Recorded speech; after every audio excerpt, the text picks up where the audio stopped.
You're tasked with controlling a team of avid sports fans in a story set over a season of gameplay following a 40-year era of strife and misery.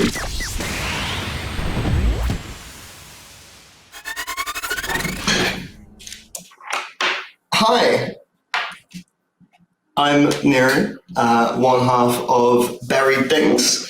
We're a fledgling studio based in East London. The other half is Matthew. He might be joining us later. I'm not sure. We are two cousins who are using game design as a sort of thin veneer to prop up our failing familial relationship.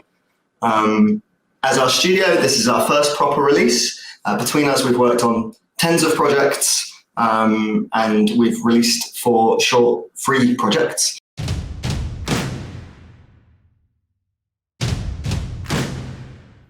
Waver is a typing rhythm adventure game built around the metachronal rhythm of a stadium wave. Google that word after you've watched this video.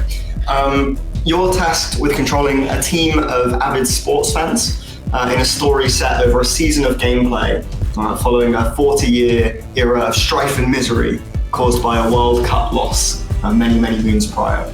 You and your team of wavers travel all over the world to various stadiums, each with their own quirks and mechanics, and over the course of the game, you'll find that the interactions with your keyboard are ramped up, the game becomes more difficult, and we introduce new mini-games and cutaways and strange interactions for the player.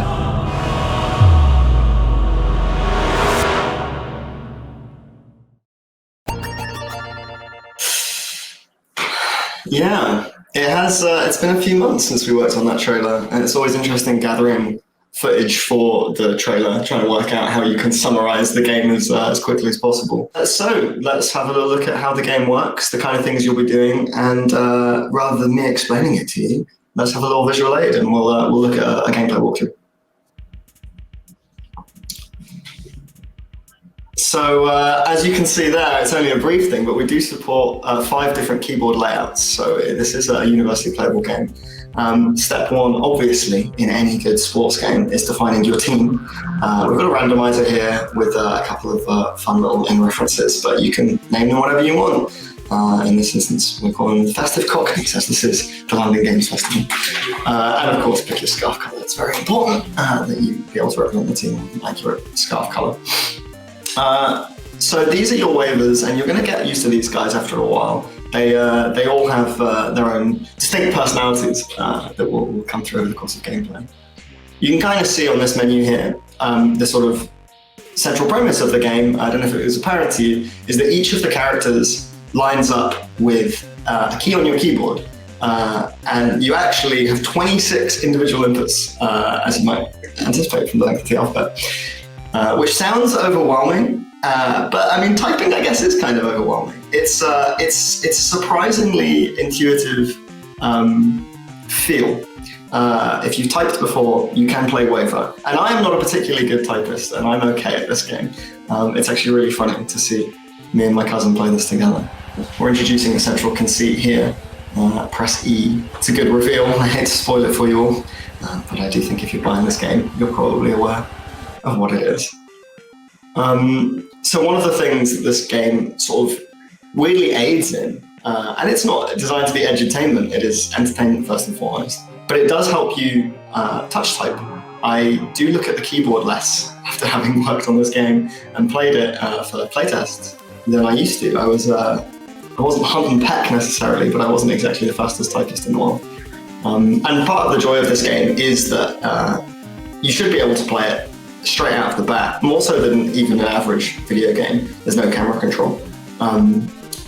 So we're being introduced anyway here in the walk us through the narrative to a game in 1981 against the Roumain Niners here, our rival in this narrative. As the mechanics are being introduced, and you're getting familiar with your wavers, you're seeing one of the inciting moments in history that led for the game to occur.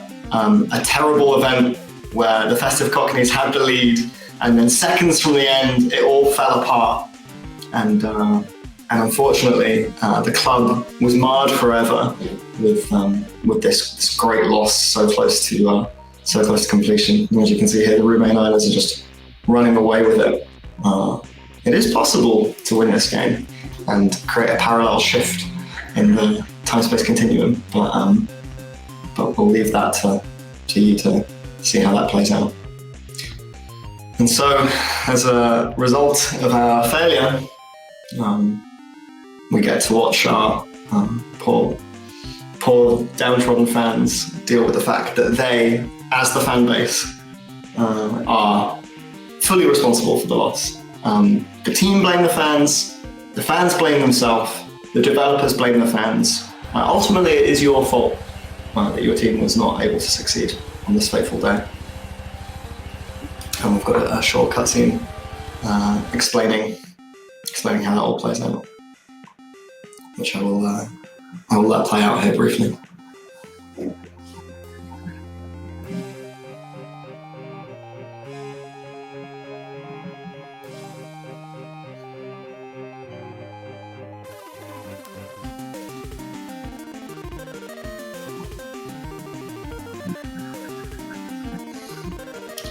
January 4th, 2021, game day. It's funny that was cutscene was made before January 4th of 2021. How time has flown. So you can see here we have the tickets menu. These tickets are representative of the different stadiums you go to. We're playing the home stadium at the moment. Every other game takes place in the home stadium, and the home stadium has its own quirks. Welcome to your quaint little town. Fallen from grace 40 years later. Time to learn some new mechanics. So part of the way the gameplay works is to ramp up the complexity of your keyboard interaction. I mentioned earlier the game is a very game-feely game. It's sort of hard to convey from the static camera, and it's also hard to capture a trailer when your camera is static. I was looking at how card games do this, and the answer is they pay studios to do them very large cinematics instead.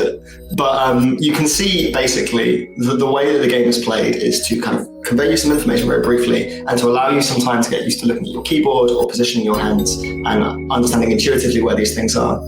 There are two modes in the game for regular gameplay. Regular mode, where you get to spend some time with your waivers here, and Typist Mode, which we'll showcase soon. And they can be used sort of if you're... They do change up the way the game plays a little bit. I play in both pretty regularly. Typist Mode, I feel like, gives you a sort of advantage, but we'll get to that when we get to it. So you can see one of the quirks of the home stadium here. Microsoft Sam is your cheerleader. And if you give them the correct letters, you get access to a bonus wave, which is the most satisfying mechanic in the whole game, where you get to get your keyboard and just wipe along it to gain maximum points and to still try and maintain a rhythmic timing here. I mentioned a phrase earlier, metachronal movement, which is a wonderful phrase I learned when researching the stadium wave, which we call the Mexican wave in the UK. And apparently that is not the common name, it's just called the wave worldwide, so the more we know. But yeah, it's a thing called beta movement, where you see one motion as a result of many small motions. And a lot of the joy in the game, early on, we're cheering and we're giving them the letters that they require, but a lot of the joy in the design of the game was working out what we can let these characters convey to you while limiting their movement to just being able to do the stadium wave. And so you'll see we do some silly things with that as the game progresses. So right now we're introducing just timing up the key presses. We occasionally give you things like here, a triple, where you'll be able to roll the keys and sort of get used to the timing and the spacing. And you can see a nice little trick here is that your F and your J keys, which I believe are your home row bass keys, have little scarves on here so you can kind of situate your fingers a little bit better on the keyboard while you play. Until, of course, you perform a bonus wave, and look at that. That was my recording, and I almost got a full perfect bonus wave. Very pleased with myself on that one. And so yeah, this you can see that the timer is counting down until the end of the game. As a result of having developed this game for a very long time, we've got pretty good at it. So we're currently beating the Linton Crows 15-0, excuse me, which is very satisfying. But at the end of a game, you'll get some stats, and the game is set up to be a sort of score attack. It's kind of built around an arcadey structure where you can get stars that will be awarded to you, and there are additional secrets based on how you play and how good you get at this that I will give nothing away about over the course of the game. So we're going to move through a few stadiums in this gameplay walkthrough, and you'll see some of the quirks of those stadiums. Like I mentioned, we're at the home stadium now, and at the home stadium we're dealing with our cheerleader and learning specific patterns that can occur on your keyboard. The gameplay looks pretty similar, but it feels quite different depending on key positions and the way in which you're designed to move your fingers. You'll find that you sort of end up playing your keyboard like an instrument. Originally, we'd called the two modes Typist Mode and Pianist Mode, because I remember saying it really feels a lot more like you're playing an instrument than you are playing with your keyboard. It does let you do a lot of new things with a piece of kit that you have been touching and playing with your entire life. So you can see we've got 3 stars here and a bunch of perfects, and we're going to go to our first away game against the Sacramo Puppies. All of these names are procedurally generated to give you a unique experience. And we're going to go to the park here, and in this away game we'll introduce one of our first bonus mechanics. So I've got a few misses there. Try though I might, I am still not a touch typist. So with 2 minutes left on the clock here, you can see that the Festive Cockneys have a substantial lead. It's a two-handed experience, obviously, like playing with the keyboard is, and you can see getting used to these kind of like oh, hello, Matt. You did make it. I have made it. How are you doing? Well, I was doing pretty well, but obviously the interview's about to drop off a little cliff here. I do. Well, yeah, I can see your score right now. I am definitely the better of the women players out of the two of us. Yeah. Maybe I should be taking over after here. Yeah, actually, I'm if you could just sort of handle it. I've been slowly running out of things to say. Well, I can talk a little bit about how the studio came together, I suppose, because we are, of course, cousins, and we've been developing games together for quite a long time now. We had a troubled past. We had a difficult start in life. Wasn't easy. You know, lots of family squabbles, heated discussions, some violent physical fights, and eventually the one thing we can agree on is that we both enjoy game design. So we eventually, for better or worse, set up a studio together to make games to kind of try and patch put some duct tape over these in-house fights that we've been having for so many years. And I think one of the really sad things about this process is that while we have made a wonderful game, it really hasn't worked.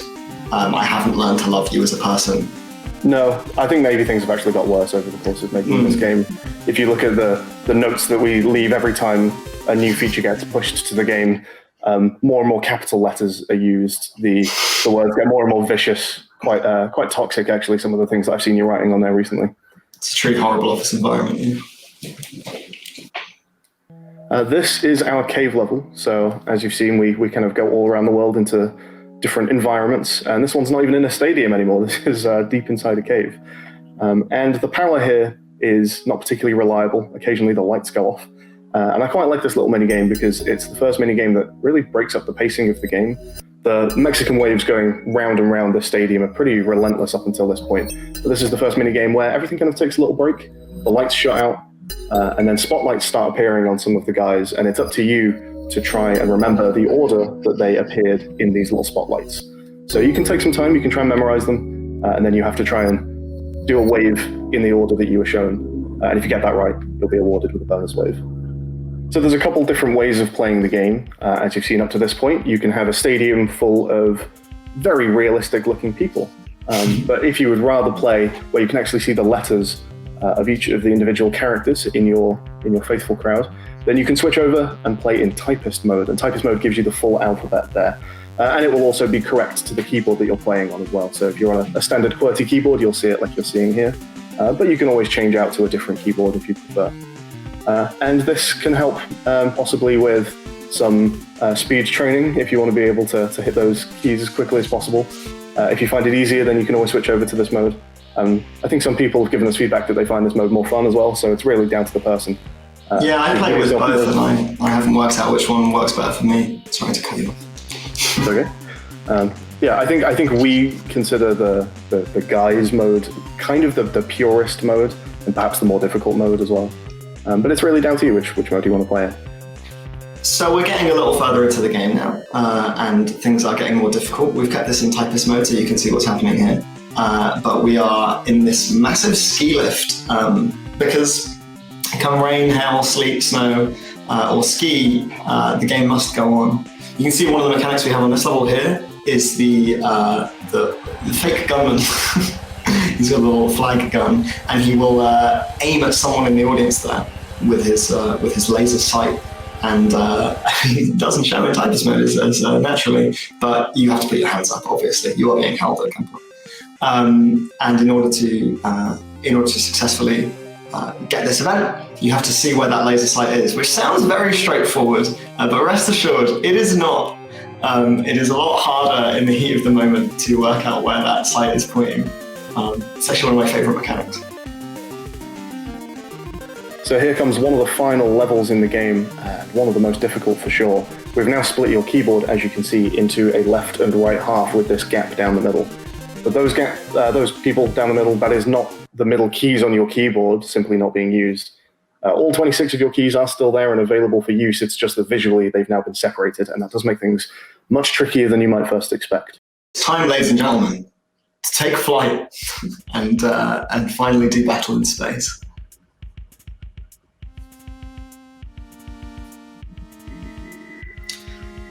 So a couple of things you'll notice here. One, the whole screen is full of waivers now. The world was furious, and we've sent additional fans in order to waylay this alien threat. Two, we're all free floating, and three, you may notice that we are viewing this from a shuttle cam. One of the things you may also know about space is there's no such thing as up, which will become very apparent as we continue to watch the waves take place. As you can see that here, camera is also free floating, which is very important.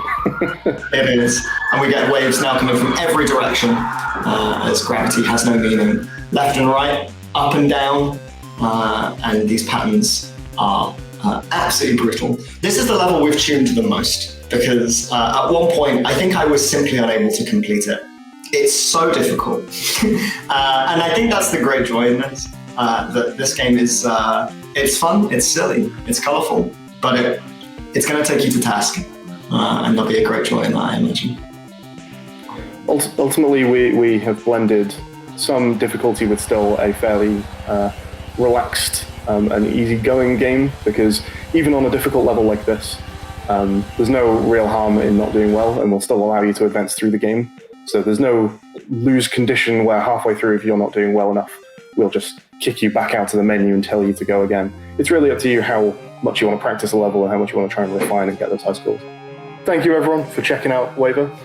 Thank you, Neri, for not being too insufferable during this. I'm trying my best, I'm sorry. And thank you, London Games Festival, for having us. I'm also really looking forward to seeing all the other games that are being shown off at London Games Festival. Yeah, this is a really good opportunity for us to be able to show people what we're working on here, because Waver is a wacky, strange little game, and I feel like events like this let us hit an audience that perhaps wouldn't even know this thing existed. Huge thanks. And if you are interested in the game, you can actually wishlist it on Steam right now. Waver, a typing adventure. Please do go and bulk up those numbers, because every time I see that number tick up by one, I get such an insane serotonin rush you wouldn't understand. It's currently all that's getting me through the pandemic, so I just really want to see that thing climb. You don't have to buy the game, just wishlist. We're definitely aiming for it to be the most wishlisted game on Steam, and I think that's an achievable goal. I mean, we've got to be close now. I haven't checked the numbers, but I can't imagine the dizzy heights they've reached. It's either us or Call of Duty Warzone. I can't work out. I did feel like one of us is just about edging it out. If you are interested in what we're doing, we have all kinds of ways that we can be contacted. You can follow me on Twitter. I tend to be the one that throws the information in, although Matt is also on Twitter. And we do occasionally stream development for small projects. It's actually how Waver came to be in the first place. We stream development, and Matt hosts a Discord community that has dedicated channels to our game development experts as well. So please just come and hop in. We'd love to see your face. Again, do wish list. I need the hit. I really need the hit.